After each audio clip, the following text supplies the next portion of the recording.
tumdeko sigi masai ICJ haire international koigi commission of juries se masi dum magi work se dum tawi 1950 swai horokpane se 1951 de horokpane mase ada my members is 60 member oi maroina retired judges mayam adagi di advocate mayam academicians yawi aduna masi dum human rights kari magi asengbadi masi advocacy for justice ni human rights habani magi mandate se akoigi justice pangnaba the human right ka pot aba leibani na akoina masi line lawudi sumde koi masi befitting reply am people chumi haidi piho daga di asengbadi mogi pandam ji kana kana world gi opinion ama public opinion ama form to baneba ado masi koi court of bokta koi counter affidavit pi dina amai to counter affidavit ki type ta koi masi para wise koi comment ama aram du lale hai tare people da akoi gi judge ti kana no people ne people ga manipur mi na ta prithvi gi global audience people sidida akoina my counter affidavit type ta para wise comment aran sing du loin pi batare ide the gills ki du akoi pi dina ide gills of india ta ru du hilaga akoi gi manipur gi journalist man khanara reply pi ri ba my town si reply pi ga da bani tabu du si reply si minister pi do na ta ba sing bali si government india ge pot ne ba si foreigner ga haire ba illegal immigrant ga hai state subject na te ana masidi government india na pi ga da bani either minister home affairs pi bi ga bra minister external affairs pi ga bra natragana akoigi khara minister momani tabasina piba ama changeba ko adu ai khama government india na thudung pi dong mande pira jo hayeng jai sankar na kari naga interview go piba daga line ga yaw kadra hai dia da bage ana maseng khama da akoi manipur gi oiba sam kham credible ngo na reply am piba chume pi ho daga akoi landoi ni ko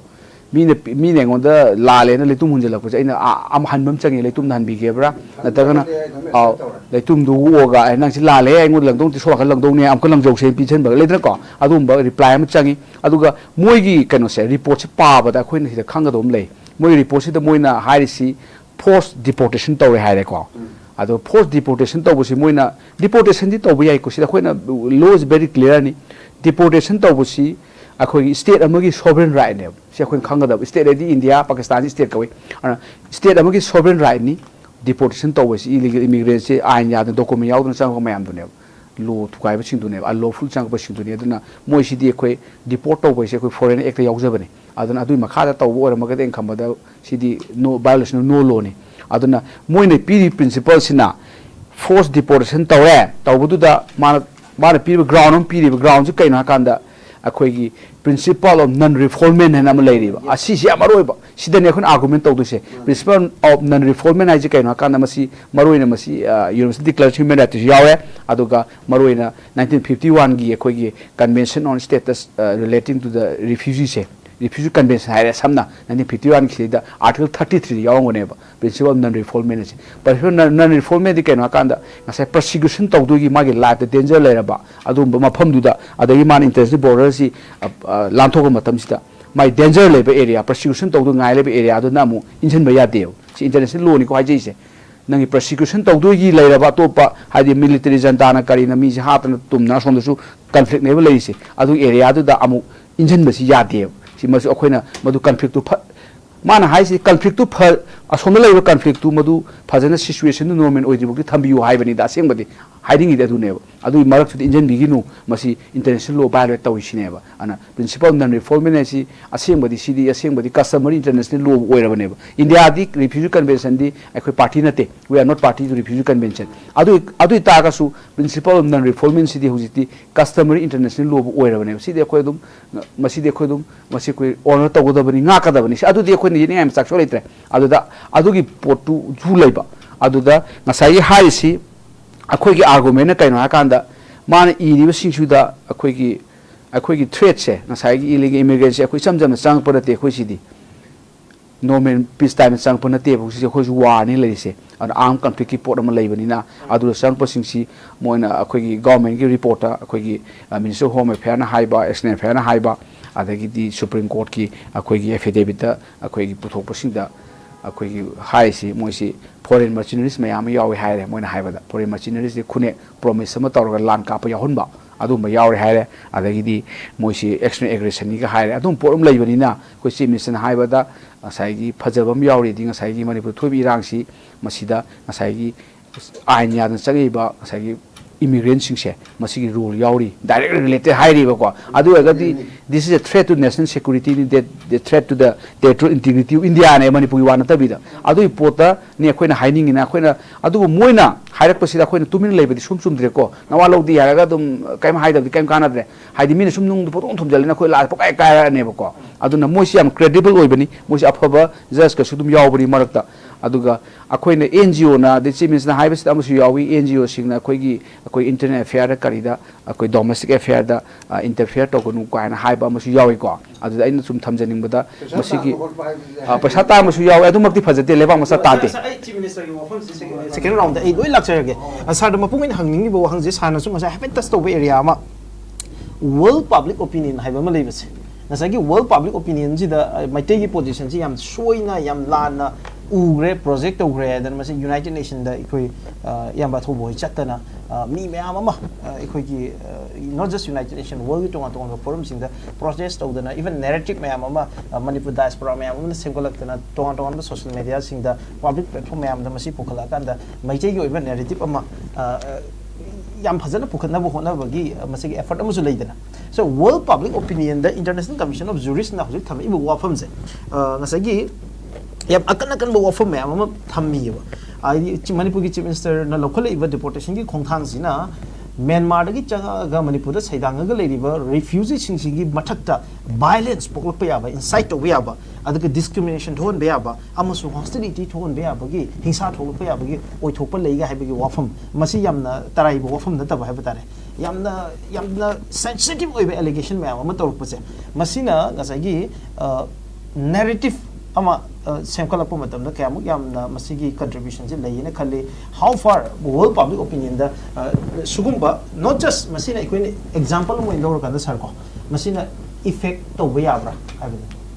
si world public opinion ma sem bagi machak ne mo hin tori so aduga yamna allegation na chaw so bo yawi ko yamna adu singdu di exaggerate oiba ngaktani adone khoina reply ama pigadoni harise reply pidragadi moi gi su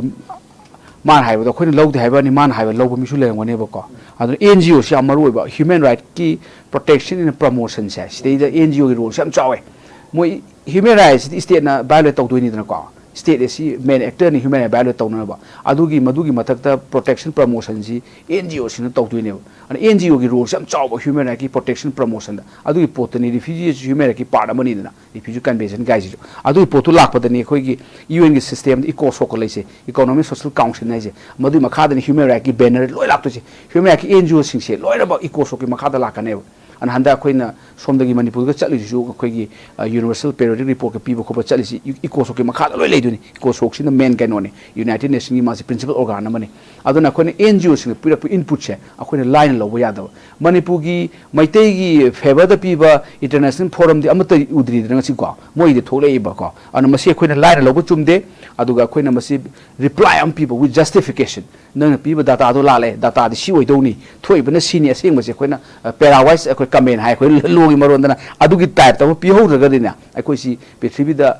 lan lobugi poram lakani ai mathanda dum aseng bodi achumba si di amakatani natra truth is always try man achumba si dum joy oidoi ba achumna joy oidoi ne tumina phamaga joy di lawe akhoi lan du yawum changi propaganda war si da khoi su highly khoi su akhoi gi aibe academician mayam da khoi NGO mayam su leirmi khoi Geneva ga samna ba mayam je pullaga akhoi su kanum utragani solidarity mul hodraba reply pi hodraba aina khamada farak ta kani sidana tab NGO mun khalaga human rights watch ne amnesty ne haijalo matang hairo adu loire ne khoi aduna adu poso khoi ugodabani ade amana aina sum khanbada aina sum yengjabada ko mase khoi gi manungda bigger conspiracy am di leidi leirabani ko si khoi khangadabani haidi sida irisi national media sing da khona wrong narrative am lakbai porama husi boktum tawridana ko national akhoi gi prithvi tokhro akhoi national media India media sing sida adum irabane lalana adu iri sing si adu gi narrative am leijare adu mathakta mu international gi poram mu laksale an akhoi gi phibam je phatte ba ko phatta ba je akhoi na tumin lai thoga mase hanmam chagi pakhum hanbi ba phajana khoi mam khanaraga tawri kangu khara hanna ba khona re aina tabada adu phajana hanbi ba na tagadi ai koi warkane ba ko adu moi gi di ai haido NGO ni na moi gi di freedom ne moi thabak ne ba se ꯑꯩꯈꯣꯏꯗ ꯅꯠꯇꯦꯀꯣ ꯂꯩꯕꯥꯛ ꯃꯌꯥꯝꯗ ꯃꯣꯏꯅ ꯏꯔꯤ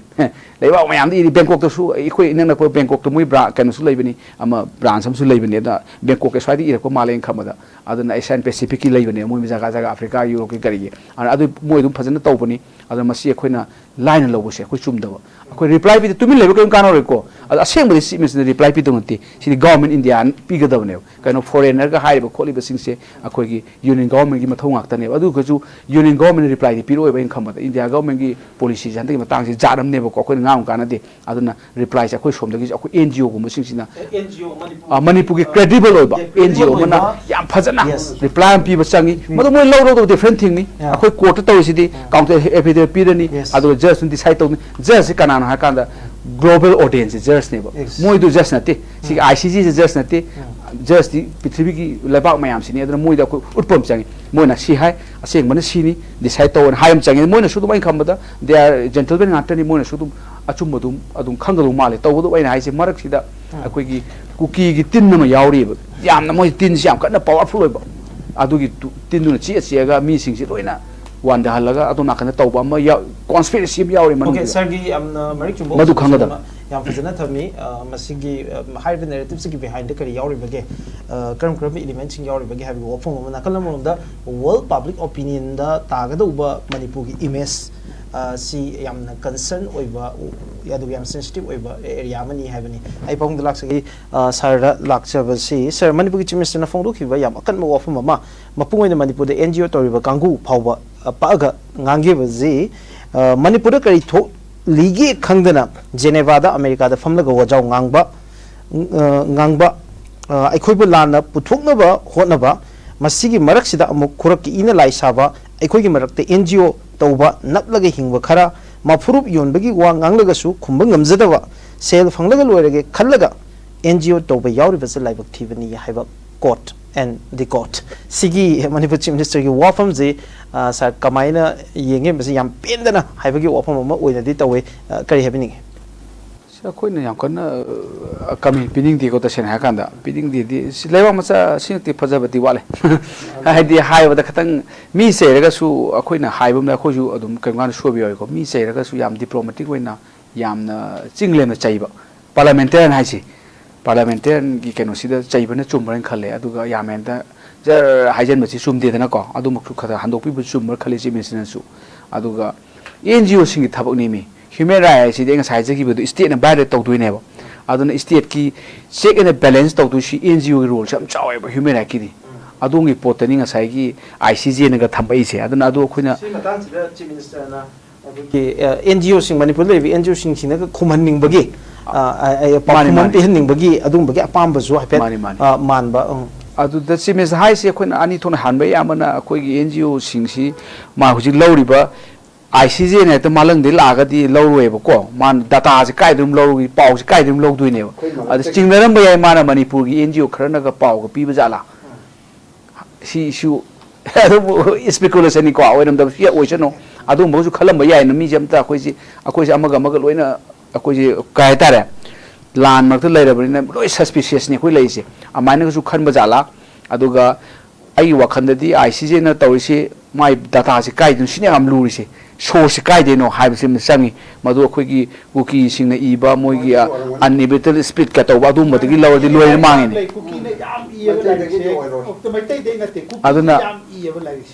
one sided ओइबा cookie नि इबा lyric सिंदु reference पिरगा तौरगदी यारोइदना को कांगलो बनी खनाबनिना अमा खक्तु लौबदी यारोइदु just साइडदी अखोइगी neutral ओइदौनिदना को नेशनल जस्टिस हाइबम लेरिबा नेशनल जस्टिस कैनो कांदा द जज शुड बी न्यूट्रल हाइब नेमी कनामतगी माना ऑडियो ऑर्डर पार्टी माइ अतोबा साइड तारोनेबा नतगना नेमो डेविड इज प्रोपियर कोस हाइज no one can be judge in his own cause हाइज अदो मोइनसु अनिमक तारोनेबा अखोइ सोमदगी इबा असोमदगी इबा अनिमक यें कांदा जस्टिस संपिता ओ सिन सुमदो माले आने पीगदौनेबा अदुगी नेरेटिव थमक्तना वन साइड ओने जर चटपदे अदुमा लानबा दे आरोइबदाइन हाइनिंग से खोइगी डिपोर्टेशन मतंग लापसे we should be very clear India law सु मोइना खंगमम चंगे को इंडिया की फॉरेन एक आइसी फॉरेन एक से लोइ लेदोइनी एनी फॉरेनर मा चंगकपदा फॉरेनर दु खोइगी फॉरेनर ट्रिब्यूनल द कोर्ट पुथोगा मान प्रूफ तौदोनी आई एम नॉट फॉरेनर मान प्रूफ तौदोनी burden lies on the foreigner itself नि आई एम नॉट फॉरेनर मान प्रूफ तौदोनी अदो फेल मा फॉरेनर नि एलियन ने दो इंग्लिश की मरोन दागा मा से आदा डिपोर्ट तौबसी राइट नि से सिकाम द ये पे याद रे ꯑꯗꯨꯗꯗꯤ ꯑꯩꯈꯣꯏꯅ ICJ ꯌꯦꯠꯄꯁꯨ ꯌꯥꯔꯣꯏ ꯑꯦꯅꯤ UN ꯌꯦꯠꯄꯁꯨ ꯌꯥꯔꯣꯏ ꯀ꯭ꯔꯥꯏꯝ ꯌꯥꯔꯣꯏ ꯁꯤꯗꯤ ꯗꯤꯄꯣꯔꯇꯦꯁꯟ ꯇꯧꯕ ꯔꯥꯏꯠꯁꯤ ꯁ꯭ꯇꯦꯠꯀꯤ ꯁꯣꯚꯔꯦꯟ ꯔꯥꯏꯠꯅꯦꯕ ꯑꯗꯨꯅ ꯑꯗꯨ ꯄꯥꯡꯊꯣꯛꯄꯗ ꯊꯣꯏꯗꯣꯛꯅ ꯑꯗꯨꯕꯨ ꯋꯥꯔꯜꯒꯤ ꯑꯣꯄꯤꯅꯤꯌꯟ ꯑꯃꯗꯤ ꯑꯗꯨ ꯂꯩꯕꯅꯦ ꯑꯩꯈꯣꯏ ꯒ꯭ꯂꯣꯕꯦꯜ ꯀꯦꯝꯄꯦꯟ ꯑꯃꯗꯤ ꯑꯗꯨꯝ ꯆꯪꯕ꯭ꯔꯅ ꯈꯜꯂꯤ ꯑꯗꯩ ꯑꯃꯅ ꯑꯩꯈꯣꯏꯅ ꯈꯪꯕꯤꯒꯗꯕ ꯑꯃꯅ इंडिया की केस अफाव लेको पंद याद्रे इलीगल इमिग्रेंट की सर्बानंद सोनोवाल केस कवि Sarbananda Sonowal again unit India 2004 की लोबल लेनी ओवररूल तौद्री माना हाईसी मिटोपसीना चंगा मफम डेमोग्राफिक कहीं पैटर्न से डेमोग्राफिक इम्बेलेंस होती that should be treated as action aggression and treat तौदबनी we should take immediate action under article 155 of Indian Constitution हाइना Supreme Court ना हाइबनेबको जस्ट अहुमना हेल्प तौबा अदुना आइन हाइजनी कैनो कांदा अदुगी रूलिंग सी लोबल लेने अदुना ताकपदी इमिग्रेंट मैम संगागा सिमिस हाइब याउरी मसिना अखोई डेमोग्राफिक कैनो द पैटर्न द होंगे इंडिजिनस पीपल सी हिंगबगी आते कैनो सी कोई लोइदोरेगा हाइरेबा अदुना सुमतागदी आइन खमदा सर्बानंद सोनोवाल ना वेरी क्लियर ने हाइरिसी अखोई डिपोर्टेशन तौगदबनी फॉरेनर से खुदक खंदोगदबनी हाइना अदुम सुप्रीम कोर्ट इंस्ट्रक्शन पीरबनेबा अदुना ताकपद स्टेट गवर्नमेंट तौरिसी they are following direction given by the अखोई honourable supreme court apex court न पीबा अदगी फॉरेनर एक्ट यावबदु चथबनेबा अदुदी अखोइना लो द याव पोतुदी मीनसु याब तारेना को अदुगा साइड बाय साइड अदुम डिपोर्टेशन तौबियु कसु अकाइबा लेते लोदा अदुगा तौबदबु मरकसिदा अखोइगी वर्ल्ड ओपिनियन दसु अखोइसु खरा अखोइ कमांडिंग रोल अमा मयामदगी लीड तौनबा चटपा म चंगी नत्रगदे अखोइसे लान उहनबसु फतेदना अचुंबदे अमखतनेबा लेदुसे ट्रूथ इज ऑलवेज ट्राइम हाइसे हायरगसु ट्रूथ तो खन पुथोकपम चंगेबा अदुगा it will be decided by the world ngसाइगी ऑडियंस ना डिसाइड तौजसनु अदुगी अखोइ फोरम ममा अदुगी लंबी दुदि सेक्शन में चुमबन खले